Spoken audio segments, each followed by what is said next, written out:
তৃণমূলে ভাঙনের সুর, সাসপেন্ড ঋজু দত্ত, ক্ষোভ উগড়ে দলের বিরুদ্ধেই মুখপাত্র। তৃণমূল কংগ্রেসের দলীয় মুখপাত্র ঋজু দত্তকে সাসপেন্ড করল দল। সাসপেনশনের পরে সোশ্যাল মিডিয়ায় দলের বিরুদ্ধে তীব্র ক্ষোভ উগড়ে দেন তিনি। ঋজু দত্তর প্রশ্ন, সত্যি কথা বলেছি বলেই কি সাসপেন্ড করা হলো? নিজের পোস্টে ঋজু দত্ত দাবি করেছেন, সাসপেনশন নোটিশে বলা হয়েছে তিনি দলের শৃঙ্খলা রক্ষা কমিটির মুখোমুখি হননি।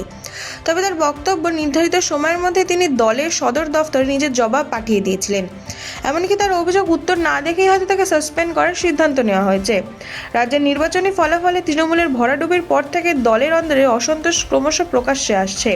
একের পর এক প্রকাশ্যে মুখ খুলছেন দলের নেতৃত্ব সংগঠন নিয়ে। এরই মধ্যে যুব নেতা সুপ্রিয় চন্দ্র দল ছাড়ার সিদ্ধান্ত নেওয়ায় রাজনৈতিক মহলে নতুন করে জল্পনা শুরু হয়েছে।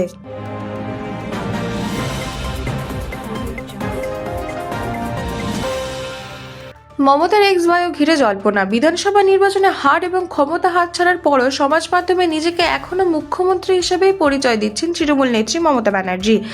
সকাল থেকে বেলা গড়ালেও তার এক্স হ্যান্ডেলের বায়োতে দেখা যায় তিনি নিজেকে 15, 16 এবং 17তম বিধানসভার মুখ্যমন্ত্রী হিসেবেই উল্লেখ করেছেন।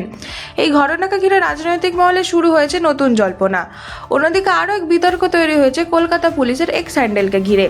দেখা গিয়েছে কলকাতা পুলিশ আনফলো করেছে মমতা ব্যানার্জি অভিষেক ব্যানার্জিকে। তার বদলে ফলো তালিকায় যুক্ত হয়েছেন প্রধানমন্ত্রী নরেন্দ্র মোদী, কেন্দ্রীয় স্বরাষ্ট্রমন্ত্রী অমিত শাহ এবং নতুন মুখ্যমন্ত্রী শুভেন্দু অধিকারী।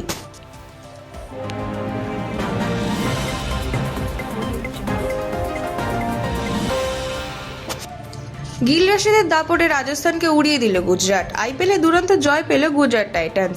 জয়পুরে রাজস্থান রয়্যালসকে 77 রানে হারিয়ে পয়েন্ট টেবিলের লড়াই আরও শক্ত জায়গা করে নিল গুজরাট। প্রথমে ব্যাট করে 20 ওভারে 229 রান তোলে জিটি।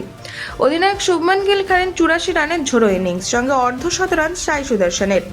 জবাবে শুরু থেকে চাপে পড়ে রাজস্থান। বল হাতে রশিদ খান 4 উইকেট তুলে নেন। মাত্র 152 রানেই গুটিয়ে যায় আরআর। এই জয় আরও এগিয়ে গেল গুজরাট টাইটান্স।